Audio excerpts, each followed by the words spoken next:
అతి తక్కువ ఫీజుతో ఎంబీబీఎస్ పూర్తి చేసే అవకాశం. MBBS at Timor-Leste near Australia.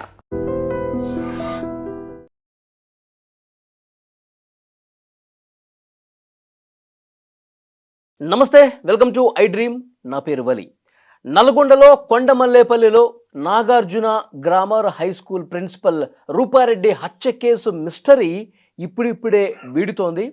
So పోలీసులు దర్యాప్తు చేస్తున్నటువంటి క్రమంలో ముగ్గురు అనుమానితుల్ని ప్రస్తుతం అదుపులోకి తీసుకున్నారు. ఆ ముగ్గురు అనుమానితులను కూడా విచారిస్తూ ఉన్నారు. కానీ పలానా వ్యక్తి హత్య చేశాడని చెప్పి ఇంకా ఒక నిర్ధారణకు రాలేదు. వాళ్ళ ముగ్గురు కూడా అనేక కోణాల్లో విచారిస్తూ ఉన్నారు. దర్యాప్తుని వేగంగా ముందుకు తీసుకుపోతున్నటువంటి పరిస్థితి ఉంది. నిన్నంతా పోలీసులు అక్కడ సంఘటనా స్థలాన్ని పరిశీలించారు.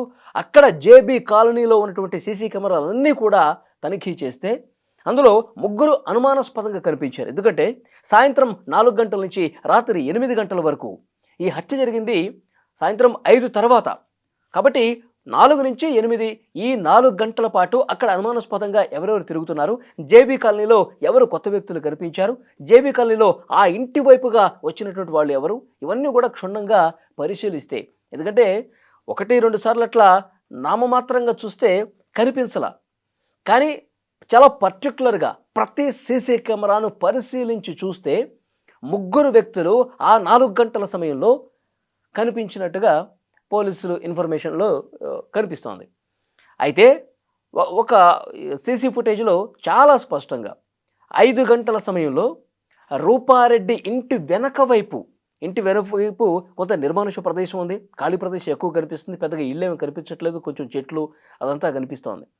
అక్కడ కొంచెం ఆ ఇంటికి దూరంగా రెడ్ కలర్ షర్టు వేసుకొని ఒక వ్యక్తి నడుచుకుంటూ వెళ్తున్నటువంటి దృశ్యం కనిపించింది.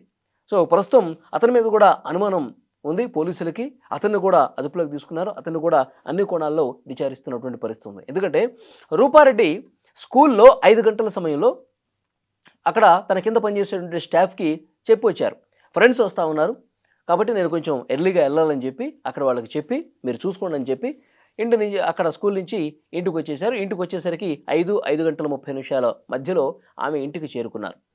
మరి ఆ తర్వాత ఫ్రెండ్స్ ఎవరు వచ్చినటువంటి దాఖలా కనిపించలేదు. ఫ్రెండ్స్ ఎవరూ కూడా అక్కడ కనిపించినటువంటి పరిస్థితి లేదు. ఇంటి దగ్గర ఉన్నటువంటి సీసీ కెమెరాలో ఏ ఒక్కరు కూడా కనపడలా. అంటే ఫ్రెండ్స్ అక్కడికి రాలేదు అనేది కూడా చాలా క్లియర్గా అర్థమవుతుంది. ఇంకొక ముఖ్యమైన విషయం ఏంటంటే ఆ ఇంటికి సంబంధించినటువంటి వెనక వైపు నుంచి తలుపులు తీసుకుని మరి ఈ దుండగులు వచ్చేసి ఆమెని దారుణంగా చంపేసి వెళ్ళిపోయినట్టుగా కనిపిస్తోంది. ఎందుకంటే ముందు డోర్ అంతా క్లోజ్ చేస్తుంది, వెనక తలుపులు తెరుచున్నాయి కిచెన్ వైపు నుంచి, అటు నుంచి దుండగులు వచ్చినట్టుగా చాలా క్లియర్గా అర్థమవుతుంది. సరే, వెనక వైపు నుంచి వచ్చారంటే ఇక్కడ ఒక వ్యక్తి అనుమానాస్పదంగా కనిపించిన వ్యక్తి ఇంటి వెనక వైపే చాలా కొంత దూరంగా నడుచుకుంటూ ఎరుపు రంగు షర్టు వేసుకొని వెళ్తున్నటువంటి దృశ్యాలు కనిపిస్తూ ఉన్నాయి. అంటే ఇతనే ఏమైనా చేసుంటాడా? ఎందుకంటే వెనకాల తలుపులు తెరిచున్నాయి, అతను వెనక నుంచి నడుచుకుంటూ వెళ్తున్నాడు, అది కూడా సాయంత్రం 5 గంటల సమయం. కాబట్టి పోలీసులు అతని మీద అనుమానం పెంచుకోవటానికి అదొక బలమైనటువంటి రీజన్. ఇట్లా ఒక ముగ్గురు వ్యక్తుల్ని తీసుకెళ్లారు.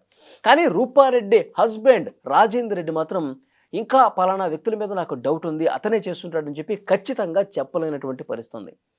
మరోవైపు రూపారెడ్డి స్కూల్లో ఉన్నటువంటి స్టాఫ్ కావచ్చు, అక్కడ ఉన్నటువంటి పిల్లలు కావచ్చు, ఆ స్కూల్కి వచ్చిపోయేటువంటి ఈ పేరెంట్స్ కావచ్చు, ప్రతి ఒక్కరు కూడా రూపారెడ్డి గారు చాలా మంచి వ్యక్తి, ఎవరిని కూడా పల్లెత్తి మాట అననటువంటి వ్యక్తి, రూపారెడ్డి చాలా సౌమ్యంగా చాలా కూల్గా ప్రశాంతంగా ఉండే మనిషి, మరి అలాంటి రూపారెడ్డి గారి మీద ఇంత దారుణంగా చేశారంటే మేము ఇంకా నమ్మలేకపోతున్నాం, మేము ఇంకా షాక్లో ఉన్నాం, పోలీసులే ఏదో ఒకటి తెలుసాలి, ఎవరైతే దుర్మార్గులు చేశారో వాళ్ళని కఠినంగా శిక్షించాలని చెప్పి స్కూల్ దగ్గర ఉన్న వాళ్ళు చెప్తా ఉన్నారు.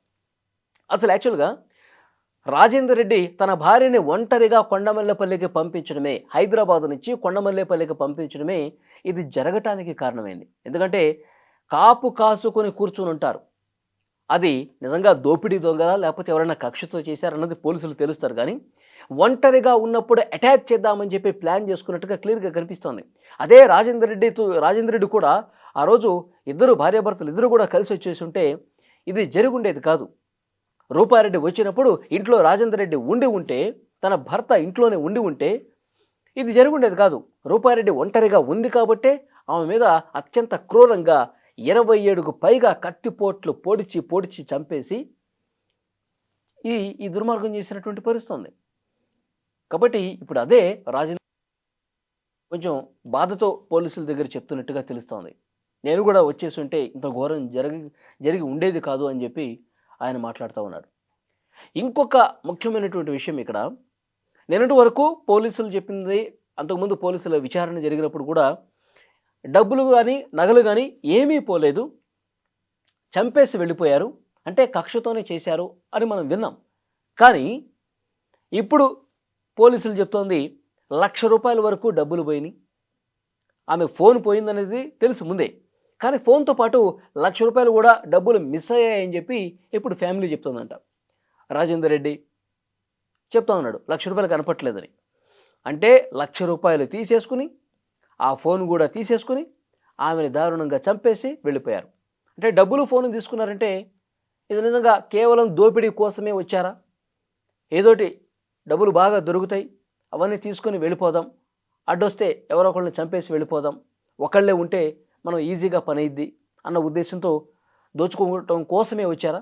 ఏమాత్రం పగలు ప్రతీకారాలు కక్షలు ఇలాంటివి ఏమీ లేకుండా అసలు ఈ ఫ్యామిలీతో ఎలాంటి సంబంధం లేని దోపిడీ దొంగలే వచ్చి ఆమెను చంపేసి ఈ విధంగా ₹1,00,000 నగదును ఫోను తీసుకెళ్లారా? సో ఇది పోలీసులు ఇన్వెస్టిగేట్ చేస్తున్నటువంటి పరిస్థితి. భర్త రాజేందర్ రెడ్డి రియల్ ఎస్టేట్ వ్యాపారి అయినప్పటికీ కూడా చంపుకునేంత గొడవలు, అలాంటి మనస్పర్ధలు మనసులో పెట్టుకుని ఇంత దారుణంగా చేసేటువంటి సిచ్యువేషన్ లేదు.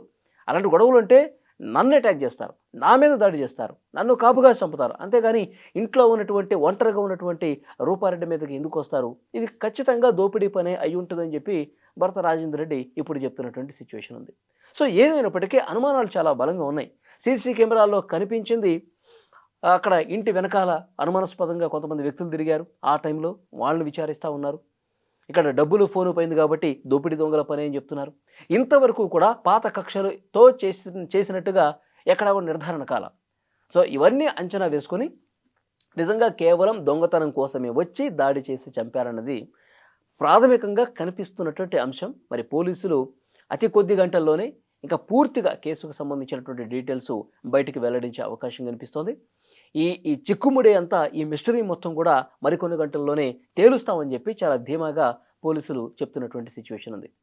ఇప్పుడు హైదరాబాద్లో గుర్రంగూడలో వాళ్ళకి సొంత ఇల్లు ఉంది. అదే ఇంట్లో వాళ్ళ అబ్బాయి అభినవ్ రెడ్డి ఇంజనీరింగ్ చదువుతూ ఉన్నాడు.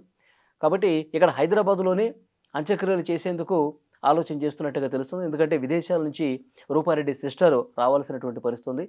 ఆమె ఈరోజు చేరుకున్నట్టుగా తెలుస్తుంది. ఈరోజు సాయంత్రం గుర్రంగూడలో అంత్యక్రియలు జరిగే అవకాశం ఉన్నట్టుగా కనిపిస్తోంది. కానీ ఇక్కడ గుర్రంగూడలో ఉన్నటువంటి స్థానికులు కావచ్చు, అక్కడ కొండమల్లేపల్లిలో ఉన్నటువంటి స్థానికులు కావచ్చు, సో రూపారెడ్డి లాంటి ఒక మంచి వ్యక్తిని ఏమాత్రం కూడా కటువుగా వ్యవహరించినటువంటి ఆమెని ఇంత దారుణంగా చంపారంటే నిజంగా పక్కా పకడ్బందీగా దోపిడీ చేయడం కోసమే వచ్చి అడ్డొచ్చారు కాబట్టి చంపినట్టుగా కనిపిస్తోంది.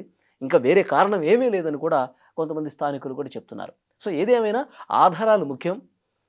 సో వాటన్నిటిని కూడా పరిశీలిస్తున్నారు. అలాగే పోయిన ఫోన్కి సంబంధించి పోయిన ఫోన్లో కొంత ఇన్ఫర్మేషన్ ఉంటుంది. అందులో ఎవరు కాల్ చేశారు, ఏం మాట్లాడారు, ఏం చాటింగ్ జరిగింది, ఆ నెంబర్ ఆధారంగా, ఫోన్ పోయినా కానీ నెంబర్ ఆధారంగా పోలీసులు ఆ చాట్కు సంబంధించినటువంటి విషయాలు కూడా, కాల్ రికార్డింగ్కి సంబంధించిన విషయాలు కూడా వెల్లడించే అవకాశం ఉంది. దాని త్రూ కూడా ఇన్వెస్టిగేషన్ చేస్తారు. సో నాకు తెలిసి కొన్ని గంటల్లోనే మొత్తం ఈ కేసుకు సంబంధించిన డీటెయిల్స్ అన్నీ కూడా బయటకు వచ్చే అవకాశం కనిపిస్తోంది. ఈ వీడియో మీద మీ అభిప్రాయాన్ని కూడా తప్పకుండా కామెంట్ చేయండి.